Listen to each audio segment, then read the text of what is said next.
The past year has been full of political upsets and surprise events that derailed everyone's expectations, like an unexpected whistleblower report that sent the country hurtling toward impeachment. But in one respect, the year ended exactly as it began, with a bitter, public, high-stakes feud between President Donald Trump and House Speaker Nancy Pelosi. Trump and Pelosi have an unusual relationship, even by Washington standards. They both have firm grips on their own parties, so the pair set the tone for the partisan divisions that defined national politics in 2019, and sometimes, the two leaders even resolved them. Pelosi was at turns patronizing, calculating and cautiously supportive of the president. "I pray for the president all the time," she said in early December when a reporter asked if she hated Trump. For his part, Trump went back and forth between reluctant cooperation and bitter insults, sometimes about Pelosi's appearance or her unhinged state. He called her either a third-rate or third-grade politician in October, depending on whose hearing you trust, and he recently tweeted about her teeth falling out in a video clip shared by Rep. Mark Meadows. But both Pelosi and Trump needed each other over the past year, and that mutual need kept pulling them back together, either for strategic talks or very public showdowns. Story continued below, and the cameras were there to cover much of it. Politico magazine pulled together some of the best photos of the tortured relationship that drove so much political news in 2019. The trouble started even before the new speaker took the gavel. Trump and Pelosi were locked in a fight over the government shutdown just as the year was beginning. On January 8, Trump made a televised address from the White House mobilizing support for border wall funding, the sticking point in negotiations. Pelosi and Senate Minority Leader Chuck Schumer soon made their own address from the Capitol. "The president has chosen fear. We want to start with the facts," Pelosi said. In a letter in mid-January, Trump canceled a trip Pelosi was scheduled to take to Brussels and Afghanistan. "I also feel that, during this period, it would be better if you were in Washington negotiating with me and joining the strong border security movement to end the shutdown," Trump wrote. In a written letter in late January, Pelosi disinvited Trump from delivering the State of the Union address before Congress, and Trump fired back with his own letter. "It would be so very sad for our country if the State of the Union were not delivered on time, on schedule, and very importantly, on location," he wrote. Eventually, Trump relented and agreed to reopen the government without border wall money, handing Pelosi a big win.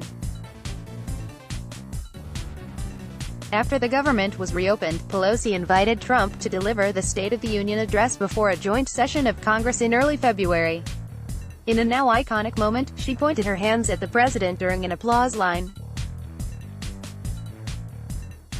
To some, she was merely intending to give the president his due and put their recent tensions to rest for the moment. To most observers, though, it looked like the kind of exaggerated recognition that a parent might give a toddler in need of positive reinforcement. Another fight erupted in the spring, when the Justice Department backed a judge's ruling that the entire Affordable Care Act should be repealed.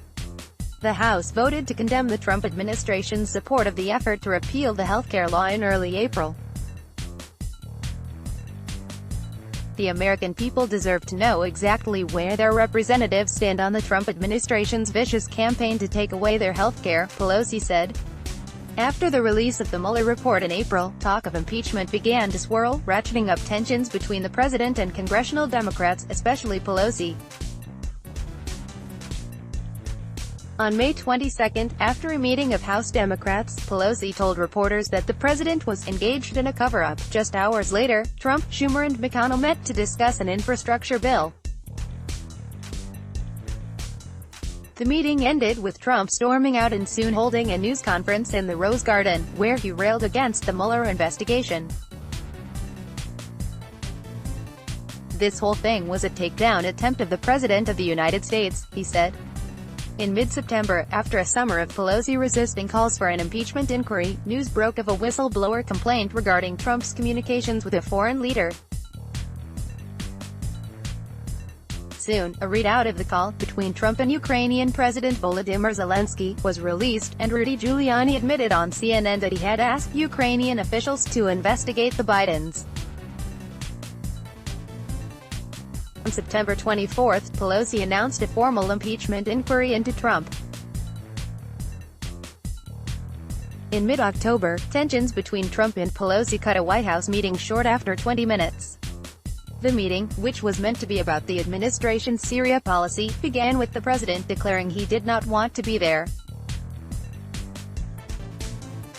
According to differing accounts, he called Pelosi either a third-rate or third-grade politician, and at another point, the pair bickered over who hated ISIS more. When Majority Leader Representative Steny Hoyer stood up to leave with Pelosi, Trump told them he'd "see you at the polls." On deck. 17 Trump sent a 6-page letter to Pelosi, calling the impeachment inquiry an unconstitutional abuse of power and war on American democracy. "I have no doubt the American people will hold you and the Democrats fully responsible in the upcoming 2020 election," he wrote to Pelosi. "They will not soon forgive your perversion of justice and abuse of power." Pelosi and Chairman of the House Judiciary Committee Jerrold Nadler left. Listen as Adam Schiff, Chairman of the House Intelligence Committee, speaks during a news conference to unveil articles of impeachment against Trump on December 10. AP photo, Andrew Harnick. The following day, the House of Representatives voted to impeach Trump.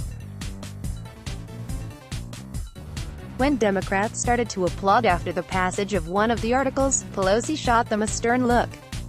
The holidays will bring a brief reprieve from the tortured relationship that defined Washington in 2019. But 2020 will bring a fresh round of grievances, and a presidential election that will make everything in national politics more contentious. Pelosi may have had the last word in 2019, but if we've learned anything from the past year, Trump won't take long to respond in 2020. Let's block ads. Why?